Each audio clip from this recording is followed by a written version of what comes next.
Guys, this is Tanisha.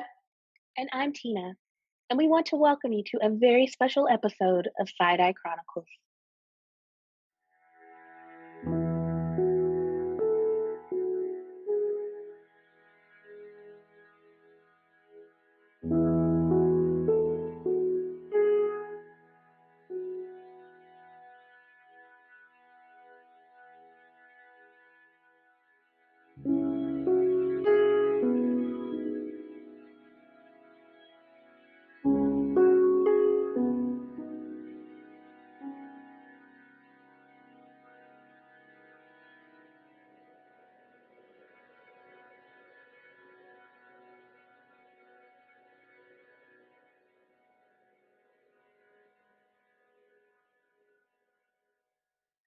So, Tina, how have you been? Because yeah, how are you?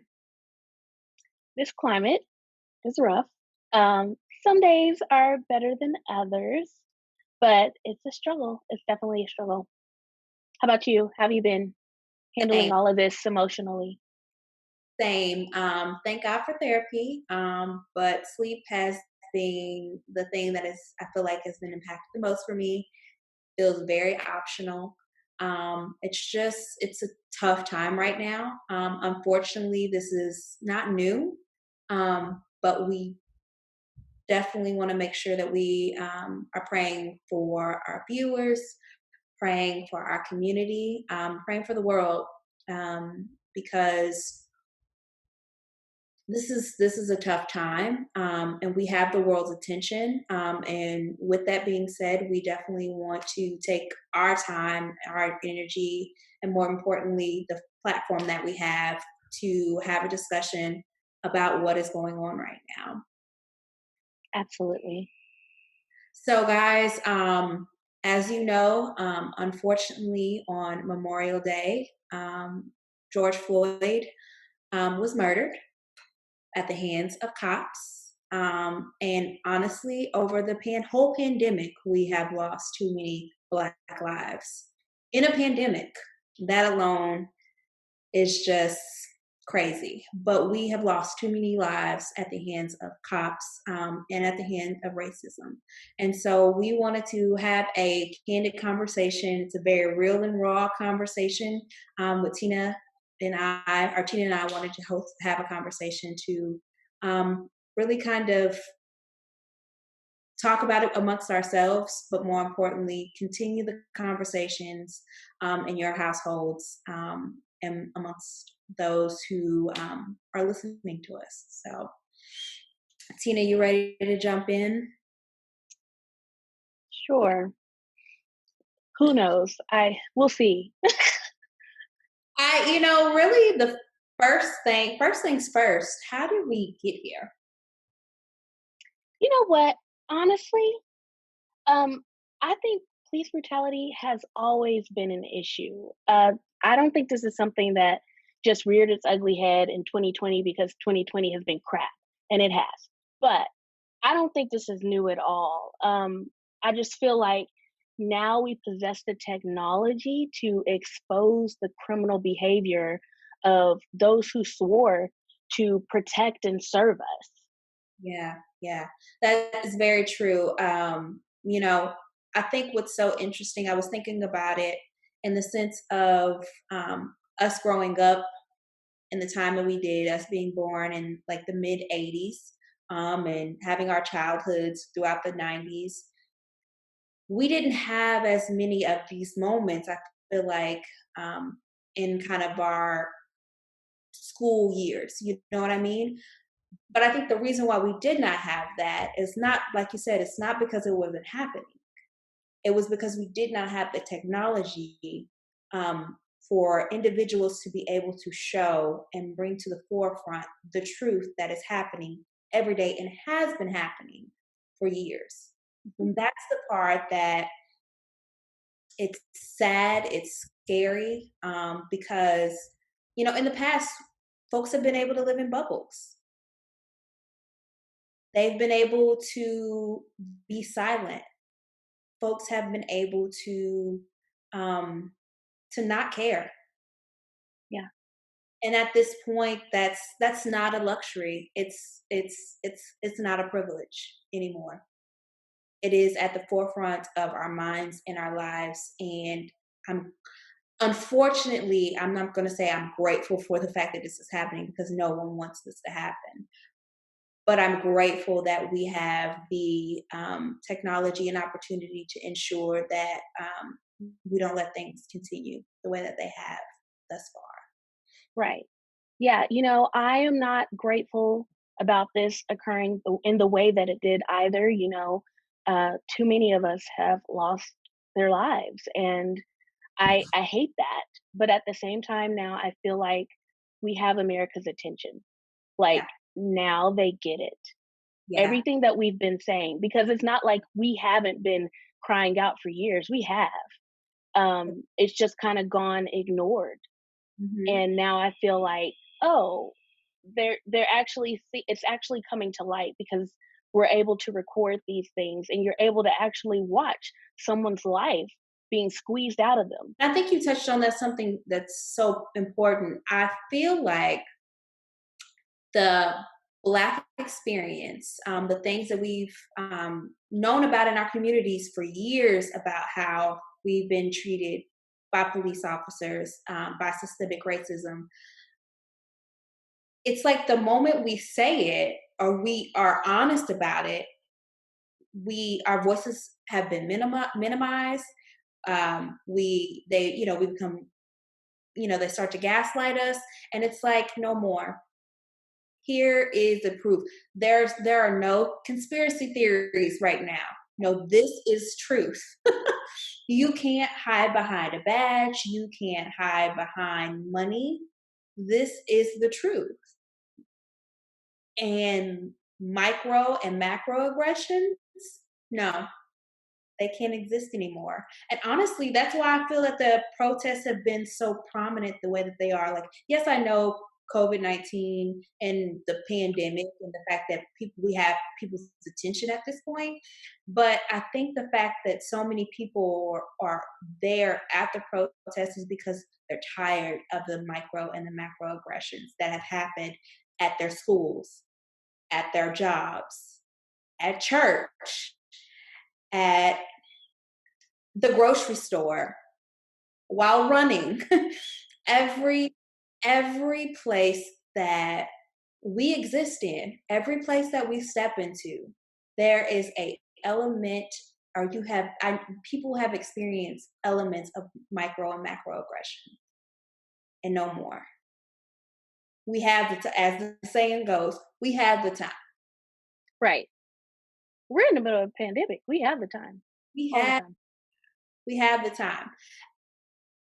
And I know, I think the thing that's interesting, I'm not even gonna say that the protests look different this time, but I do feel like that there is a different energy.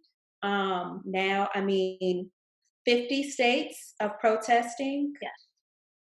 countries, continents, like this is global. This is a global experience that has been heard, that's been seen. Um, And I think what's interesting is a lot of people are trying to, ironically, police how protests look at this point. So I'm gonna You know let you. what? You know what?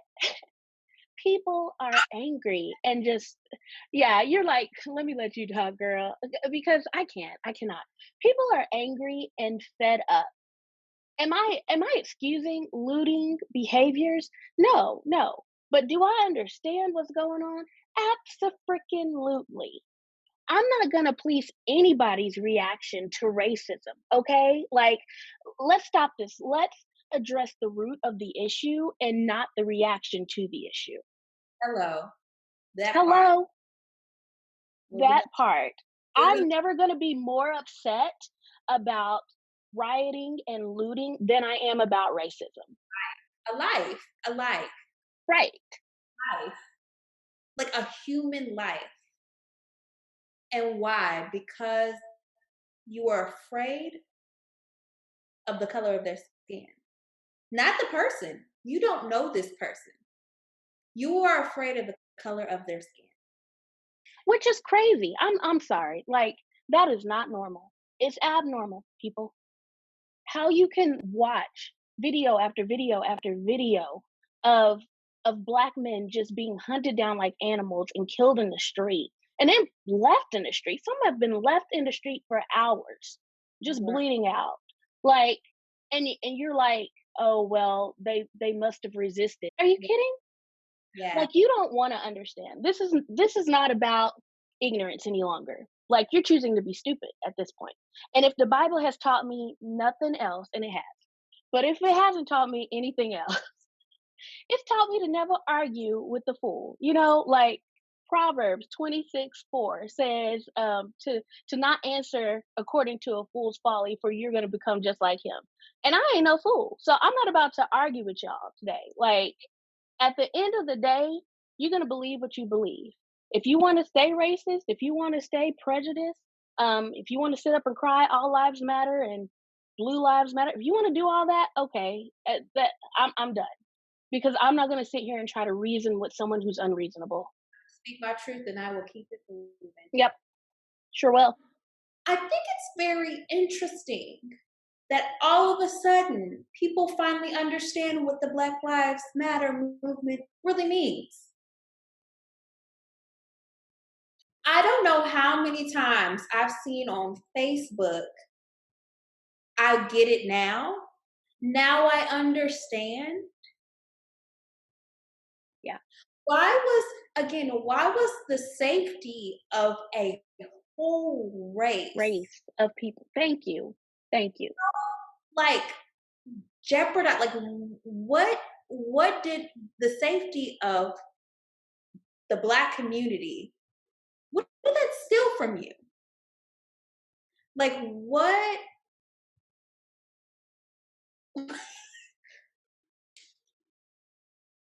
I don't, I don't. Welcome to the party. Too late. Like, I mean, what is it? Is it part like is it now politically correct enough now? Like, what is it that you saw that your money was affected? What is it now that makes it feel right? And honestly, you can say you get it now, but what are you doing about it now? Mhm. I'm sorry, that was not part of the topic, but But it was. it was. It's baffling. It's absolutely baffling. So my question about the protest, now let's go back. And you actually touched on it. But basically, the fact that people are having such an issue or honestly a confusion about why the looting and rioting was happening. And I'm with you. I I would prefer not to see cities and neighborhoods burned down. And I love Target. I'm typically, I mean, through this pandemic, Target has been the only thing that I've really Yeah, been at, other than the Kroger. the Kroger. But Target's gonna be fine. Target will be fine. I I did have this thought that I wish we could like 10 commandments like black businesses throughout these neighborhoods though. That's been my only thought process. If we can just save the black businesses. But I think and I cannot think of the restaurant's name here in Dallas. But even he was like, I'm not mad because he understands. Because he knows that he can rebuild at the end of the day. He knows that he can repair the damages, file insurance claims. But George Floyd, Breonna Taylor, Ahmaud, like their lives can't be brought back. Like they can't be brought back. And I think when people stop caring about continue to stop caring about the lives and only start to worry about the capital portion of it, we're going to continue to end up back here. Mhm. That's the part that's scary because like I said, this feels different and there's a lot of hope, but you still hear those voices on the other side. And that's the part that lets you know, like, we have to keep fighting. Right. In any and every way that we can, we have to keep fighting. So these are the situations, obviously, that have been brought to our attentions and been brought to the forefront of um, our lives at this point. But like we've been saying, this didn't start on Memorial Day. This didn't start in February, in March, when we lost the others. This has been going on for years, decades, generations. So, how have you personally been affected by racism in your life, Tina? You know, hearing about it is one thing, experience it is another. I think I've been blessed because, I kind of grew up in the suburbs, and I I haven't experienced racism in the way that you see it on the media. Yeah, Um, have I been followed through a store? Yeah, but as far as like getting pulled over by a cop for speeding and getting pulled out of my car and choked to death, that hasn't happened to me. But I can say, I fear for the lives of my uncles, I fear for the lives of my father, I fear for the life of my godson. He's a preteen, and his mouth is getting a little mouthy now. The mouth is getting mouthy. And I'm like, Lord Jesus, I hope he doesn't end up out here talking to the wrong cop, because he may not come back from that. And yeah, and having to explain that to a kid is awful. It's just nobody wants to have that conversation with their child or their godchild or their nephew or their niece, but you have to. You end up having to have these uncomfortable conversations because that's the world that we're living in. yeah. And I completely agree. The same type of situation. Been followed in stores. Um, the micro and macro aggressions at work, um, but in the sense of being pulled over, having not even gonna say having not having the fear while running, because obviously that is a real thing now that I am starting to run and be active. Um, but actually having these exact experiences that we're seeing in media, that hasn't been my exact life.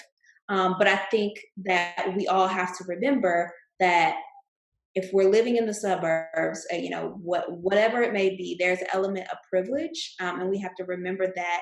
And that privilege does not remove us, nor does it exempt us. Because just because it has not happened does not mean it will not Yeah. happen. Amen. And That's that thing that we have to remind ourselves is, no matter how much money you make, no matter how white your neighbors are, no matter who and what or wherever, you never know when it will happen. And unfortunately, with us being Black at the end of the day, it could happen. And so don't let the privilege make you feel sheltered and exempt from this experience, because the Black experience will experience some type of systemic racism somewhere. I have not met a Black person still to this day who has not experienced it in some way. Have you? Nope. Okay. I Nope. have not. And completely agree. I am an aunt of. I only have one niece, it's a lot of them. You know what I mean? The rest are Black men and Black boys. My oldest nephew will be 24 this year. second oldest will be 20. And I don't understand why they have to be seen as threats when they are some of the sweetest, educated, nicest young men that you will ever meet. But you'll never know that because All of you see is black skin. That's it. that's it. And so having those conversations, it's tough, but it's necessary. Um, having the conversations, even with my niece, even having conversations with myself to Right? remind my You've been talking to yourself too? I'm like, girl, be careful out here in these streets, Tina. Tina. so crazy to me. And if someone can actually help me make this, or Tina and I were having this conversation earlier. So I've started to run frequently, pretty much every day now. And and I was running one day this week, and I literally had the thought in my head that I leave my house, and there is a like there's a chance that I may not come back to my house just because I was working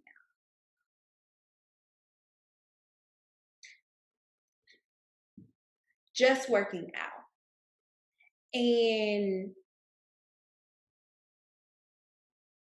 because I live in a predominantly white area, I was on a run today, and I had a shirt that had "in Alzheimer's" on there, and a lady made a comment in which I was halfway paying attention. Um, and she was, like, "Yeah, we need to end Alzheimer's." And I wish I was all the way paying attention because I would have been like, "And racism, girl. Like, read the room. Like, read the environment. Read the time. Read my skin if since you're already looking. Like, what?" And I realized that I have to use me running as their way to be a billboard. So if anybody has any athletic or any workout like shirts that are for the movements, for the justice organizations, like let me know. Um, but I say all of that to say I had to literally tell myself when while I was running, like, "Hey girl, like you need to make sure." And I always was doing this was just because I'm a woman when I'm running by myself. That I have an iPhone, so I share my location with a friend that also has an iPhone. So at any point, she knows where I'm at. But I need to be more due diligent about reaching out and saying, "Hey, y'all, I'm leaving my house right now," or "I'm going for these things." Because, like, let's say Tina and we talk, but we don't talk every day. You know what I mean? If I don't have someone that I'm talking to every day, how will someone know that something has happened to me? But why do I have to have those conversations? Not because I'm afraid as a woman, but because I'm afraid as a Black woman that I'm leaving my house to just go and work out for my health. And those are the things that other communities, white people, they don't have to worry about. I've seen the meme that said, learning about racism instead of experiencing racism is privilege. And I'm like, yes, that That's right there. it. Yes. Like that that's exactly it. I think about one of the reasons why I even want us to even touch on that is um I think you and I may have talked about this randomly, but I feel like I've been saying this like this whole last week or so, but growing up, I my mom's very militant. Like very militant, like your dad level of militant. But when you get my mom, you might not always get that from her. But she's very militant. And so growing up, reading books, we had like there was this encyclopedia that was probably about this big. That it was a black encyclopedia. And it had any and everybody that was involved with a movement or the first of or whatever it may be. And we had to do book reports just because the wind blew from from those type of books. And so that's how I grew up all the time. And but and we also watched a lot of movies and documentaries and things like that. And I was thinking about this a few weeks ago, but I love scary movies. You and I both have this thing. We both love scary movies. I love scary movies. I don't care what range of scary it is. I love it. I will actually fall asleep to a scary movie. Never have nightmares. Not even have nightmares when I was little. Only thing that ever gave me nightmares as a little black girl, and still as a black grown woman, is any movie or any situation that has dealt with racism. If I watched anything as a little kid with the Ku Klux Klan, I was having nightmares. Now that is sad that a black child could sit and watch crazy spirit witches and things and be knocked out for the world. But the Ku Klux Klan is what keeps her up at night. And to me, it's little things like that that white people don't get. Like they don't understand the fact that those things are with us. And it wasn't because my parents were showing me things too early. No. My parents exposed me to the truth. And that truth is terrifying and was terrifying. Yeah, because there's an element to scary movies, horror movies, and you're like, yeah, it's not real, you know. But this racism, systemic oppression, that's real. That stuff is real. It's reality for us. Reality. And I love that you look directly into the camera so that way they knew at that moment. Just so y'all know. In case No, definitely. confusion. No, it's interesting. I think another moment or example that I've had recently was a few years ago when Baltimore was in the middle of their protests and riots. I was actually going through fertility treatments. And there was a major part of me that was terrified to even continue I'm with with you. treatments. Did we talk about this? No, but I'm with you. Because I was like, is this selfish to want to bring a child into this world, a black child into this world? And I remembered I had this conversation with my white coworker, which was very brave of me, honestly. And I said this, and she was like, "Well, Tanisha, you shouldn't you shouldn't feel this way." No. She didn't dismiss me like that. She said no, I completely get it. I'm afraid, for my son to grow up in this world too. And your face. It's no, that's not the same, sweetie. That's not the same thing. Those no.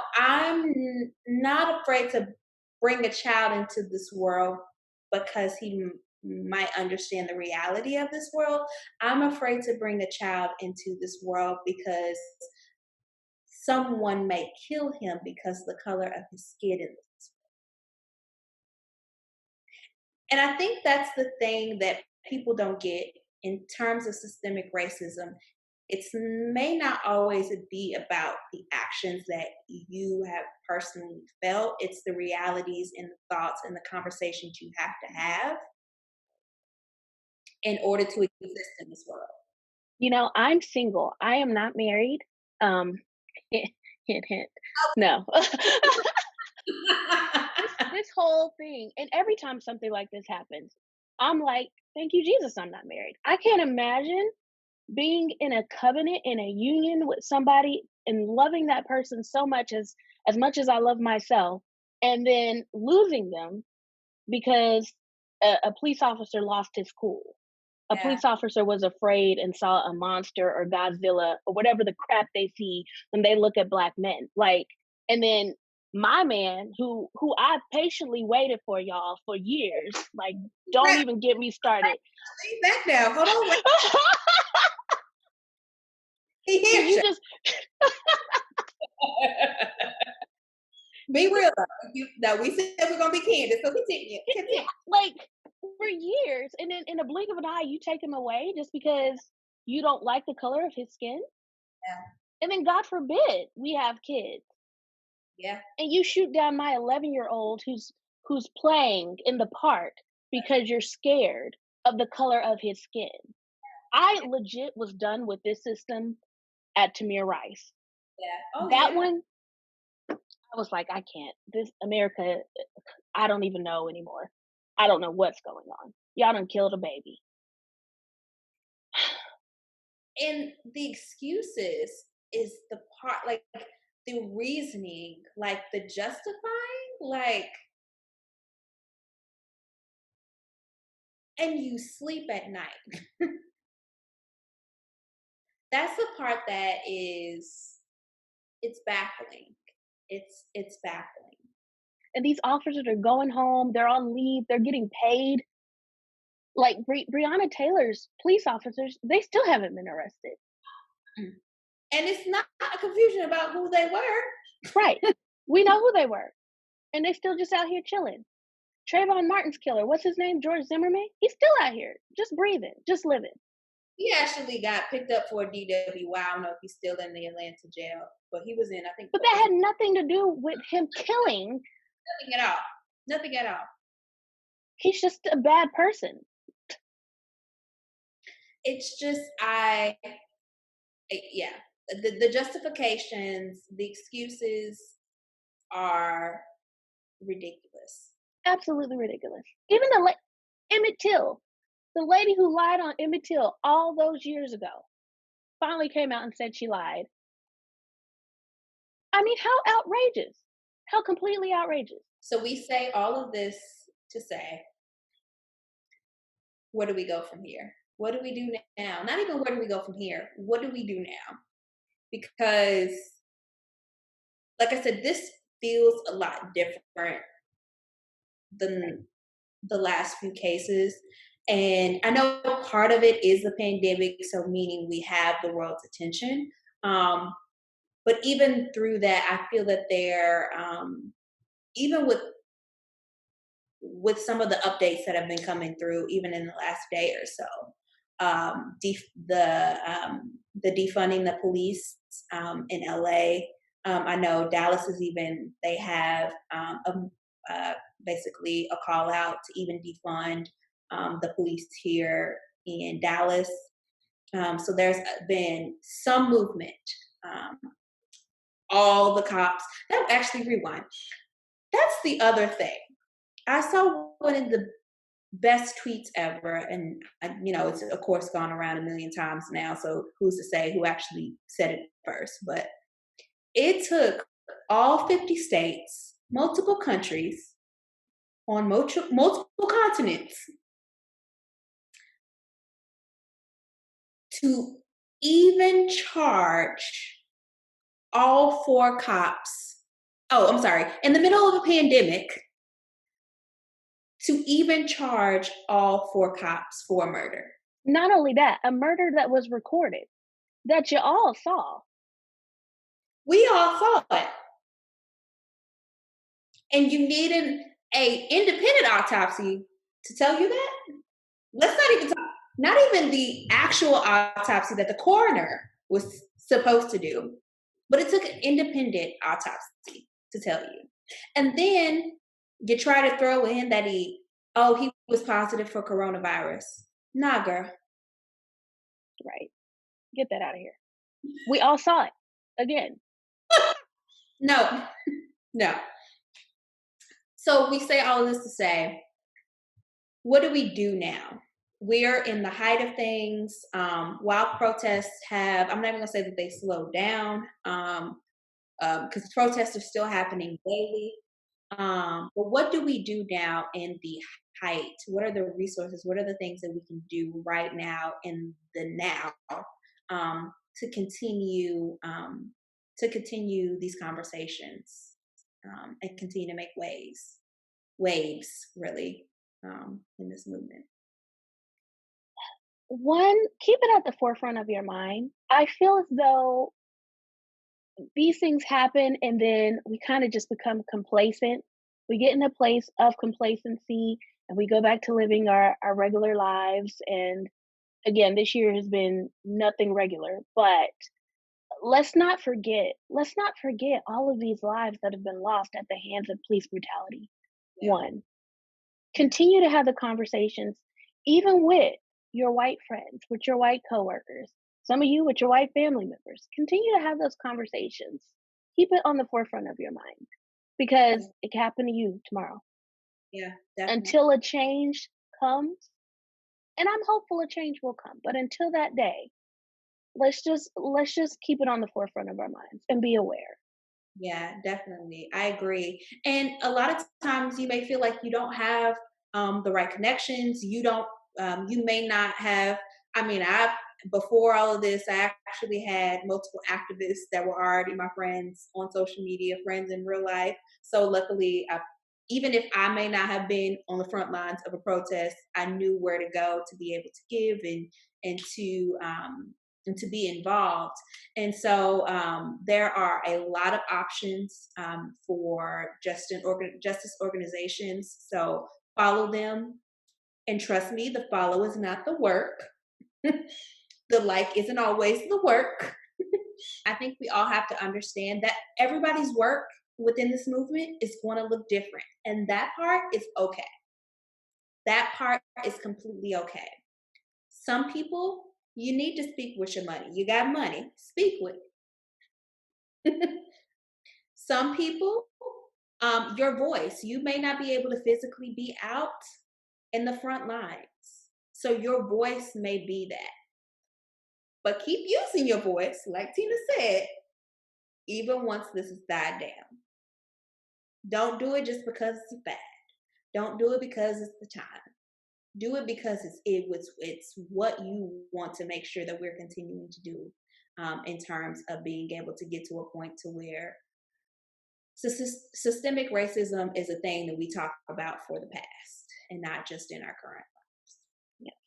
I know here in Dallas, there are a few, organizations that I follow, in particular, Next Generation Action Network, and Dallas Change. Those are two great ones. Like I said, I have a couple of friends that have been activists that honestly have pulled my coattail on a lot of times, and I've appreciated for me to be real. And again, even if we live quote unquote busy lives before pandemic, after pandemic, whatever it may be, there are ways volunteering, um, donating, again, using the platforms that we do have. And that's another thing. Don't think just because you don't have this large platform, whoever you are in front of is your platform.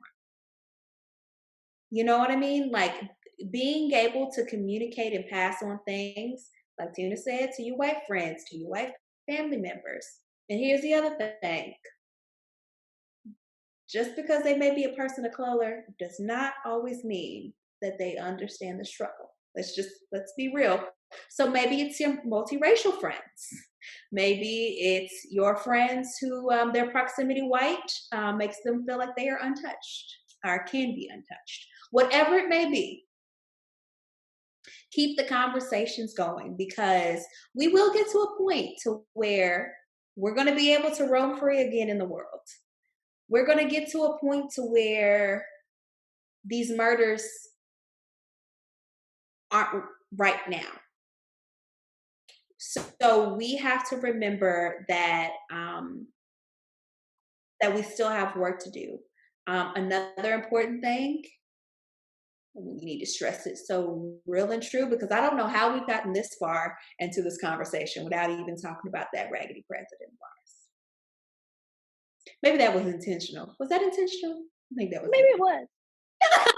we didn't even know, but maybe it was, because we have to remember, with how crazy this year is, this is still an election year. And there are local elections that are in front of us. We all need to be registered to vote. We all need to use our votes. We know the political climate is something interesting, but we have to be able to use our votes and our voices the way that they need to be, because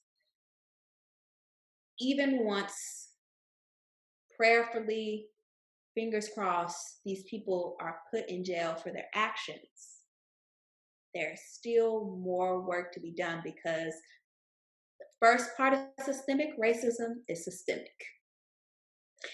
It's because of the systems that we are forced to live in.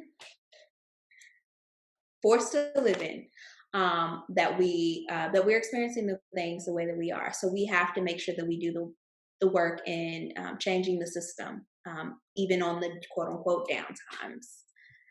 And I want to say this to my I don't people. know why I just had to take that deep breath, but I felt like I need to. I wasn't out of breath, but I'm just tired, just weary. Lord Yeah. weary. Well, and you mentioned voting, and I want to say this: read read the voting card, please. Get an understanding, okay? In all things, Just we vote. need to get an understanding, but Don't don't just exactly exactly. Don't just go through it like up Democrat, up Democrat, Democrat. Like don't please don't do that. Vote for what's best for your people, okay? Vote for what's best for the world. I say your people, but at the end of the day, it's going to be what's best for the entire world, the entire nation. Vote for what's right. All right. And then yes, continue to donate. I know Tanisha mentioned some organizations. I know of Unicorn Riot. I know of Campaign Zero. Breonna Taylor, she has a GoFundMe. Continue to sign petitions. Continue to use your voice. And for those, again, we all may not be those who are the protesters that are on the front line, but we know that we have to make sure that we take care of them. So being able to give to those protesters, whether it be through water or any type of first aid that they need, and more importantly, bail funds. Because I know every city has been very different lately, about how they're managing the protesters, in essence. I know a few nights ago, those who were stuck on the bridge, at the Margaret Hunt Bridge, weren't actually going to be charged with anything.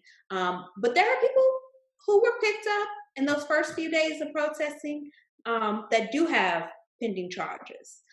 So bail funds, and making sure that those individuals actually get out of jail, especially at this time now, with COVID-19 and loose derricks being one of the most breeding grounds of COVID-19. And then you're putting people, anyway, it's not even a whole nother topic, but it's a whole other topic. You know what I mean?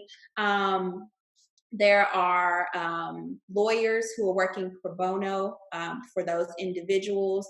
Ironically enough, got a shout out. There's a girl who we went to high school with. I didn't even bring this up till you didn't give me the face of like, but there's a girl we went to high school with who is working pro bono, for individuals. I don't know if you remember her, Marquita Clayton. I don't know if you remember her, but anyway, so she's a I lawyer. remember the name. Yeah. So again, utilizing your resources, what you can do and what you can provide to the world, and making sure that that's giving back. So that's all it's about, guys. That's it. Whether it's you physically being there, your dollars, your time, whatever it may be, we have to continue the work even after things have died down, and the only thing we're talking about on TV is how hot it is outside. You know what I mean? Like, we've got to keep the work going because we want to get to a point, like I mentioned earlier, that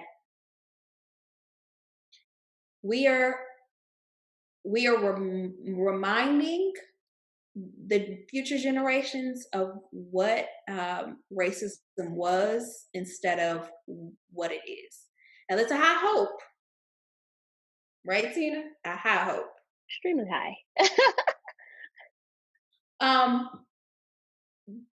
but we have to think about what our legacy is going to be for our next generations.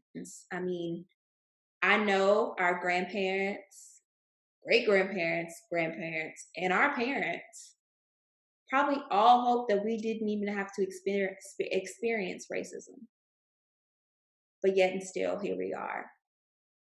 And so we have to think about the world that we are going to be leaving behind for those God kids, for future children, for our nieces and nephews, and our family members. And it's scary, but I hope that it's a lesson instead of an actual experience that they're dealing with. And take care of yourselves individually while we're going through this. I know we kind of started the conversation with asking each other how we were. It's been important to just really take stock every morning when you wake up and really see what you need today. If you need to turn off CNN for MSNBC for a little bit, do it. I put myself on subscription. You get to watch it twice a day, so you better figure out the best time for you to consume and get what Right. you need. Because falling asleep to it is not an option anymore. I can't do it. Absolutely If you can't. need to log off of social media, if you need to get off of Instagram, just turn it off for a little bit. Put your phone down. Watch something mind numbing. You don't have to like consume yourself with this stuff. It's a lot to deal with.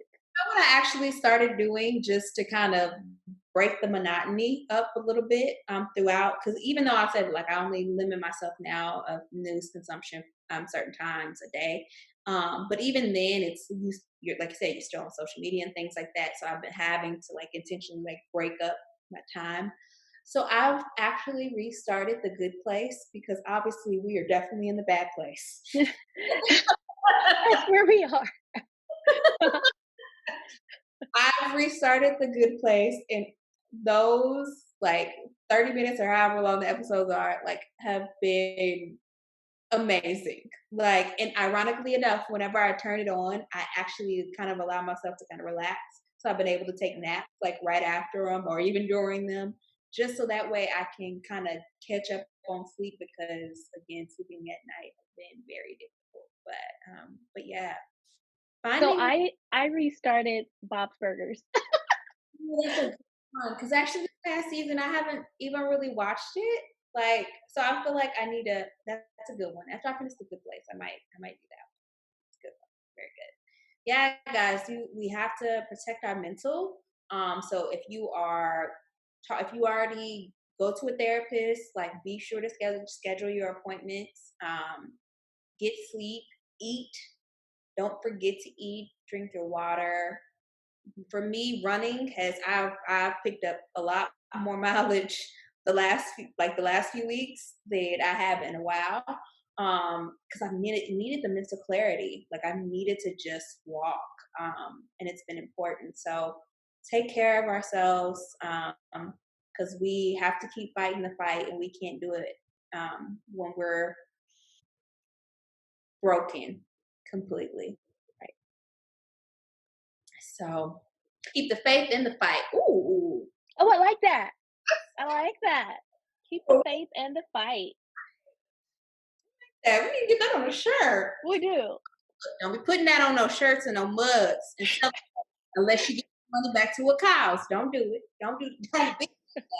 So I guess we will see you guys next time. Who knows what the topic will be? Who knows if we'll be? We didn't even acknowledge the fact that we still aren't even together. Yeah. Who knows? Who knows what's gonna happen in the future?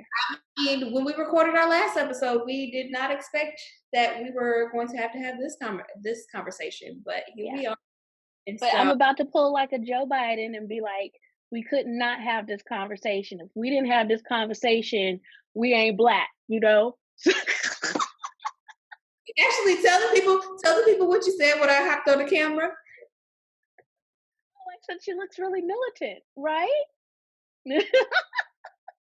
And this is Lip Bar, by the way. When I say, will you keep your dollars in the black business? Lip Bar. But yeah, so yeah, keep the faith in the fight. We will continue. We've been here before, but this feels different. Yeah. So we'll see you guys next time. Thanks for joining us. Bye, guys.